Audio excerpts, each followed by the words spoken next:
हनुमान जी कहते हैं कि भैया जरा माताओं से मुझे मिला दो, मैं जल्दी चलूँगा।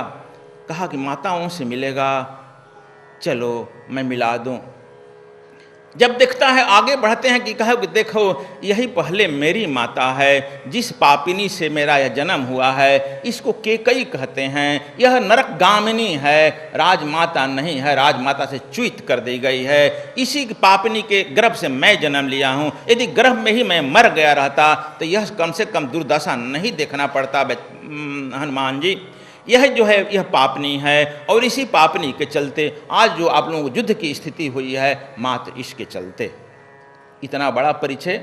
हनुमान जी पैर छूते हैं, प्रणाम करते हैं। माता जी कुछ संदेश देना है। हाँ संदेश देना है बेटा। कान में कहता कि जाकर कह देना राम से कि बेटा तुम क्या कर दिया, तुमको आना है सही सलाम, तो लक्ष्मण और राम तुम साथ लाओ, मेरी पुत्र वधू जानकी को साथ लाओ। यदि तुम नपुंसक हो, लड़ने में असमर्थ हो, तो मैं केकई हूं, और जब राजा दशरथ के साथ देवासुर संग्राम में युद्ध किया हूं, अभी मैं युद्ध में आऊंगी, एक नहीं 10 रावणों को मजा चखा दूंगी। मुझे बुलाओ युद्ध में, मैं युद्ध में उतर जाऊंगी। इतना कहते ही हनुमान जी सन्नाटा छा गया। अरे जिस केकई के बारे में इतना सुने हैं, यह तो गरज रही है, युद्ध में उतरने के लिए गरज रही है, और एक नहीं 10 रावणों को चट्टान खिलाने के लिए कह रही है। कही धन्य हो माता। अब भरत जी दूसरे तरफ लेके चलते हैं, कहते हैं कि यह कौशल्या, यह जो है सुमित्रा माँ हैं, यही लक्ष्मण की माँ हैं, यही बड़े नीतिज्ञ और कूटनीतिज्ञ और राजनीतिज्ञ हैं, और बड़े चतुर हैं। इन्हीं के पुत्र जो है वहाँ जो लक्ष्मण जी हैं। अब उनका जब पैर छूते हैं, उनसे पूछते हैं माता आपको भी कुछ कहना है? हाँ बेटा कहना है। आज मैं धन्य हो गई। यदि राम कहीं शक्ति बाण लग गया रहता, लक्ष्मण यदि जिंदा रहता, मैं कहीं मुंह दिखाने वाली नहीं रहती। जाकर कह देना तुमको 10 बार मरना है तो मर जाना, लेकिन राम और सीता पर चोट नहीं आना चाहिए, उन्हें सही सलामत लौटा देना, नहीं तो मेरे दूध का कोई ख्याल ही नहीं है, कोई दूध कीमत ही नहीं रह जाएगा। यह भी सुन करके चौंक गए। वाह, अपने पुत्र की यह इच्छा कामना नहीं है। अब हनुमान जी पूछे कि कौशल्या माता का परिचय कराया कि देख यह कौशल्या माता हैं, और यही भैया राम की माँ हैं, यह परम विदुषी हैं, परम तपस्विनी हैं, और यही राजमाता हैं अयोध्या की, परम पूज्य हैं। उनसे जाकर पैर छुए, माता जी आपको भी कुछ कहना है? हाँ बेटा हमें कहना है। क्या? जाकर राम से कह देना धीरे से कान में कि लक्ष्मण के बिना आएगा, अयोध्या तुम्हारे लिए बंद मिलेगा। माँ कौशल्या तुमसे बात नहीं करेगी। तुम जैसे सही सलामत गया है, वैसे मेरे पुत्र वधू सीता और लक्ष्मण को साथ साथ लेकर आना हो तो अयोध्या में आ जाना। अयोध्या तुम्हारा स्वागत करेगी, नहीं तो सर्वदा के लिए तू संन्यास ले लेना। अब समझ लो, यह तुम लोग कथा नहीं सुना होगा। यह जब हनुमान जी समझ गए कि इसको हराया नहीं जा सकता है, जिसके परिवार की तीनों सारे लोग चट्टान के तरह इकट्ठे हैं, इनको कौन हराएगा। वहाँ जो है रावण का एक एक व्यक्ति जो है उसके अपने अपने मन मतंग है। तब समझ लो जहाँ सुमत तहाँ संपत्ति नाना, जहाँ कुमत तहाँ विपत्ति निधाना। कहे कि यह तो चट्टान की तरह जुड़े हुए हैं। जिसके कई के बारे में हम इतना सुन रहे थे, वह तो हुंकार कर रही है युद्ध क्षेत्र में उतरने के लिए। और जो सुमित्रा को हम लोग छत्तीसगढ़ का लड़का मारा गया तो वह क्रंदन करेगी। वह तो कह रही है कि वह मारा गया, यदि किसी भी तरह से हाँ राम को यदि लगा होता बाण, तब मैं तो मुंह दिखाने लायक नहीं होती। राम कहे कि अब मुझे चलने दीजिए, अयोध्या का बात मुझे मालूम हो गया। यहाँ अयोध्या वही है जहाँ युद्ध न हो। अब मुझे मालूम हो गया अयोध्या नहीं जहाँ युद्ध न हो, यहाँ तो कोई युद्ध ही नहीं। अब हनुमान जी वहाँ से उड़े और यहाँ पर देख रहे हैं कि अब जो है सुबह होने वाला है। अर्धरात्रि गए कपि नहीं आयो, राम उठाए अनुज ही लायो। और विलाप कर रहे हैं एक साधारण आदमी के तरह। तब तक कपियों में संचार होता है और राम आ ही जाते हैं, हनुमान आ ही जाता है। और संजीवनी बूटी लक्ष्मण को दिया जाता है। लक्ष्मण जो जग जाते हैं, फिर जय श्री राम की उद्घोष हो जाता है, लंका में हाला हो जाता है। यह जो है पुनः मायावी जी उठा। यह बड़ा मायावी है, यह तो पता नहीं कौन जादू जानता है, मर मर कर जी जाता है। पुनः उद्घोष हुआ, जी गया।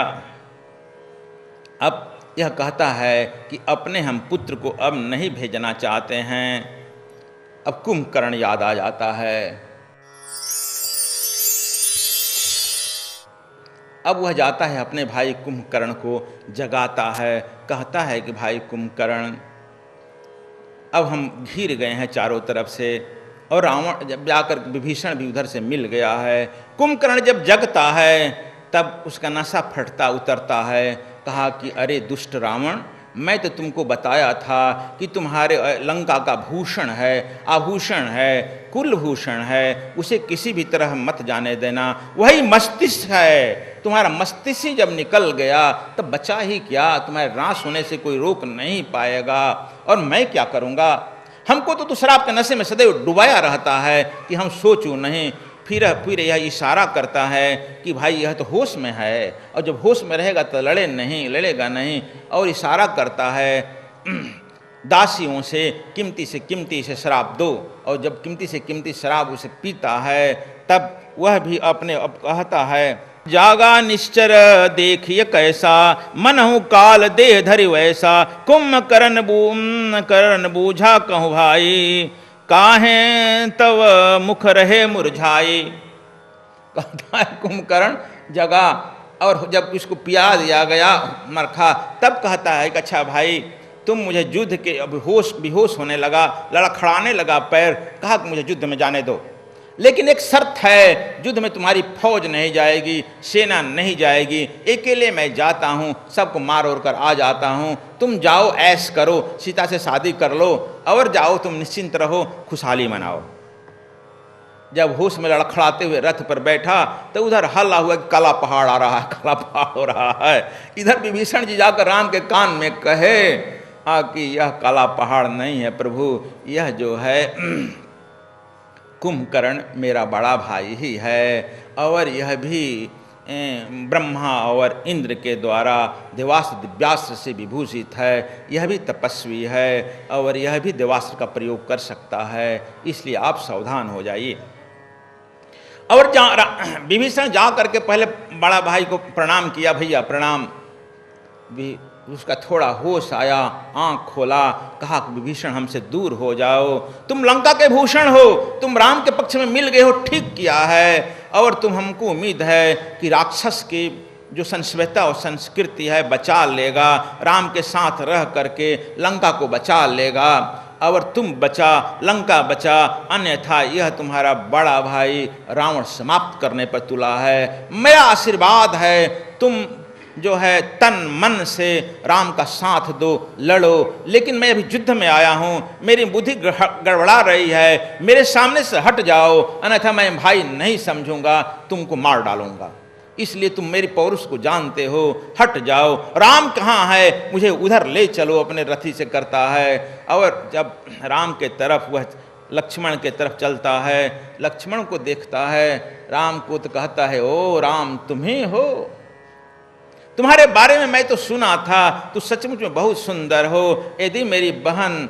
सुपनेखा अभी लंका में रहती, तुम्हें जयमाल डाल देती, और तुमको युद्ध क्या करना पड़ता, हमारी बहन ही लंका में आग लगा देती।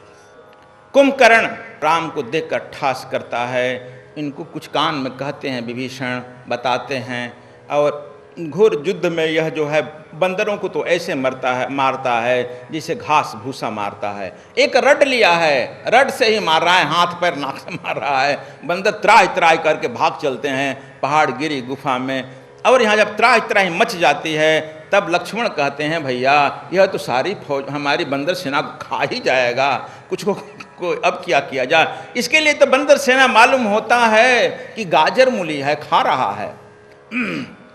राम कहते हैं घबराओ मत, और वे भी अपने गुरु का दिव्यास्त्र निकालते हैं और उसका एक बाँह मारते हैं, एक बाँह कट जाता है। जब एक बाँह कट जाता है तो एक बाँह से युद्ध करता है, पुनः यह जो है पशुपतास्त्र का प्रयोग करते हैं और दूसरा भी बाँह काट डालते हैं। दूसरा जब बाँह कट जाता है, पहाड़ में दोनों पैर के साथ चलता है, बहुत बंदरों को पैर से मारता है, डालता है, उठता है, किसी को नाक से मुँह से मारता है, तब भगवान राम धीरे दोनों पैर को काट डाले। जब यह कट गया तब वो उछलने लगा, कूदने लगा, और जहाँ उछलता है कूदता है सैकड़ों बंदर उसी में दबकर मर जाते हैं। तब वह जो है उसके सिर को काट डाले। और जब संध्या होते होते वह हमारा इधर लंका में जब खबर पहुंचा, तब अब रावण जो है घबरा गया और इसके दसों मुंह से निकल गया कि यह तो जो है बड़ा अतताई निकला, अधर्मी निकला राम, और यह अधर्म से युद्ध कर रहा है। और इधर अपने पुत्र को खबर दिया कि निकुंभला देवी का आज जो है तुम रात भर में आज जो है निकुंभला देवी को सिद्ध कर लो और साथ ही तुम सुबह जो है युद्ध के लिए निकल जाओ। लंका में जो सद्वीप समाज फैल गया था वहाँ से पुनः पत्र आ जाता है, सूचना विभीषण के पास आ जाता है कि आज यह निकुंभला देवी से जब निकलेगा मेघ नारद तो पुनः नहीं मारा जाएगा। आज निकुंभला देवी उसे विजय का आशीर्वाद देगी, साथ ही देवास्त्र और दिव्यास्त्र देगी। इसके पास पहले से ब्रह्मा का जो है रथ है जिस पर वह दिखाई नहीं पड़ता है, दो बार मार चुका है, तीसरे बार यह जरूर विजय प्राप्त कर लेगा। निकुंभला देवी प्रत्यक्ष इसके साथ आ सकती है। यह सूचना मिलते ही विभीषण ने कहा कि प्रभु आप आदेश दें, निकुंभला देवी का मार्ग भी कोई नहीं जानता है मेरे सिवा, मैं ही जानता हूँ, मैं लेकर चल रहा हूँ। भगवान राम कहते हैं कि आप अकेले मत जाओ, हम आपके साथ चल रहे हैं। लक्ष्मण कहता है कि फिर भैया वही काम कर रहे हैं जो आपने मारीची मामा के साथ किया कि हम पहले जा रहे हैं, इसलिए आप जब जाइएगा धोखा हो जाएगा, आप रहिए और मुझे चलने दीजिए। कहा कि लक्ष्मण वह बहुत मायावी है, कहा कि मैं भी तो मायावी का बाप हूँ और हमारे साथ भी हमारे पास तो कोई देव शक्तियाँ नहीं हैं, लेकिन गुरु की आशीर्वाद है। और उन्होंने कहते हैं वह शपथ लेता है जो ते ही आजु बधे बिनु आवे तो रघुपति सेवक न कहाऊँ। किसी देवी देवता का नहीं कहते हैं, यदि आज मैं उसको बिना बधे लौट आया तो आपका सेवक नहीं कहलाऊंगा। दूसरा कहता है जो सतसंग कर ही सहाई तद्यपि हतऊँ रघुबीर दुहाई। कहता है देखिए यदि 100 शंकर, एक नहीं, मैं जानता हूँ कि शंकर का यह दुलारा है, ब्रह्मा का प्रपोता है, 100 शंकर भी यदि इसके साथ आ जाएंगे तो आपकी दुहाई और गुरुदेव की दुहाई, मैं इसे बिना मारे नहीं वापस आऊँगा, यह मैं शपथ लेकर जा रहा हूँ। अब देखो मैं यह बता रहा हूँ कि केवल रावण के साथ दैव शक्तियाँ हैं और जिस दैव शक्तियाँ जिसके साथ रहेगी जागतिक सफलता मिलेगी, आध्यात्मिक सफलता मिलने की एकदम उम्मीद नहीं है। जिसके पास गुरु की शक्तियाँ रहेगी उसके पास जागतिक सफलता भी मिलेगी, आध्यात्मिक सफलता भी मिलेगी। लेकिन तुम लोगों के लिए मैं जो ये यज्ञ करता हूँ, इस यज्ञ में कुछ हम विशेष मंत्रों का आवाहन करते हैं जिससे कि जागतिक सफलता भी मिले। साथ ही तुम देखते हो कि जिस यज्ञ में गुरु भी साथ साथ रहता है, यानी राम के साथ, देखो उसके यज्ञ में भी गुरु साथ है जो देवास्त्र दिव्यास्त्र दिया और जो सिद्धाश्रम में यज्ञ कराया, साथ ही जब शादी कराया उसमें भी उसके गुरु उसके साथ है। और यहाँ पर देखो दैव शक्तियाँ हैं, लेकिन दैव शक्तियाँ गुरु शक्तियाँ से जीत नहीं सकती है। इसीलिए कहा गया है सर्व दुख नाशनम अकाल मृत्यु हरणम सदगुरु पाद पित्वा पुनर्जन्म न पद्यते। यह है इसलिए यह जो है कहा है कि गुरु ब्रह्मा गुरु विष्णु गुरुदेव महेश तीनों का संयोजित जो कहा है शंकर जी ने गुरु गीता में, इसलिए कहा है। और यह से समझ लो कि यह गुरु भक्त और गुरुद्रोही में युद्ध होने जा रहा है। गुरु भक्त और यह भी समझ लो दैव शक्तियों में युद्ध होने चली है। दैव शक्तियों में सीधा साधा तो यही प्रकरण है, इसलिए मेरे रामायण कहने में औरों में अंतर मिल सकता है। और यह जो है मेघ नारद जो है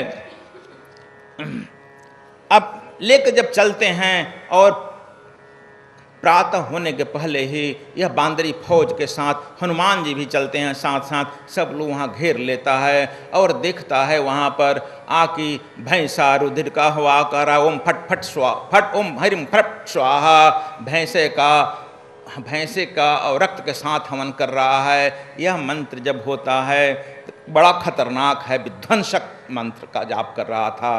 अब यज्ञ हो रहा है, तुम कहो कि यह तो यज्ञ को रक्षा करने के लिए आए हैं भगवान, फिर यज्ञ को विध्वंस क्यों कर रहे हैं? उधर रावण यज्ञ कर रहा है, उसको भी विध्वंस किए, इधर यह कर रहा है, उसको भी विध्वंस किए। यह यज्ञ नहीं, सृजनात्मक यज्ञ नहीं है। हम लोग जो यज्ञ कर रहे हैं सृजनात्मक कर रहे हैं, विश्व शांति के लिए कर रहे हैं। यह विध्वंसात्मक यज्ञ कर रहा है, इसलिए विध्वंसात्मक यज्ञ को विध्वंस कर ही देना उचित है। इसलिए वहाँ पर जो है सब लोग उपद्रव करने लगे, बानर भालू कूदने लगे, फानने लगे, यज्ञ के मंडप को तोड़ने लगे, नहीं उठा। तब हनुमान जी लात मारने लगे उस पर, बंदर सब लात मारकर कूदने लगा।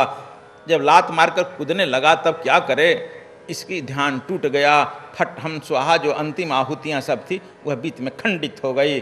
देखो यह तंत्र है, जब खंडित हो जाता है वह क्रोध होकर के उठा और देखता है कि विभीषण हमारे चाचा ही खड़े हैं पीछे।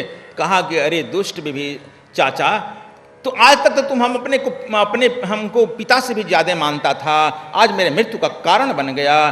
तुम कुल घाती है, पुत्र घाती है, देश घाती है। वह ललकारता है, कहा कि हाँ पुत्र, तुम पितृघाती है। वह दिन भूल गया तुम उद्दंड के तरह पिता और पुत्र, मेरा राज्यसभा में अपमान किया और लात मारा था, वह भूल गया। मेरा दोष क्या था? मेरा दोष तो यही था, एक वृद्ध तुम्हारा बाप जो एक तुम्हारे पत्नी से भी छोटी उम्र को एक लड़की को लाया है और वासना का शिकार बनाना चाहता है, जिसका मैं विरोध किया, यही मेरा दोष है ना। और इस दोष पर तुम पिता के अहंकार में पुष्ट करना चाहता है, वासना की पूर्ति करना चाहता है, इसलिए मुझे लात मारा और भगाया। मैं भाग आया, मिल गया। तुम अपनी मृत्यु का भी इंतजार करो। और यह कह करके लक्ष्मण, जब दोनों में युद्ध होता है, लक्ष्मण जी अपना जो है यहाँ से पशुपातास्त्र जो लिए और गुरु का स्मरण करके, गुरुआस्त्र जो है, गुरु जो आप लोगों को भी जो दिया गया है उसमें मारण शक्ति नहीं दिया गया है, वह जो है गुरु का दिव्य शक्ति अस्त्र जो है प्रयोग करते हैं। इंद्रजीत जो है धराशायी हो जाता है। तब लोग कहते हैं कि अब जो है आधा युद्ध हम लोग जीत लिए, लेकिन इसकी सूचना रावण को देना होगा। हनुमान जी उसके लाश को उठाते हैं और सीधे रावण जिस मुख्य द्वार से लड़ने आने वाला था, इसलिए उसको वहाँ रखाते हैं। अपने पुत्र का स्वागत करो।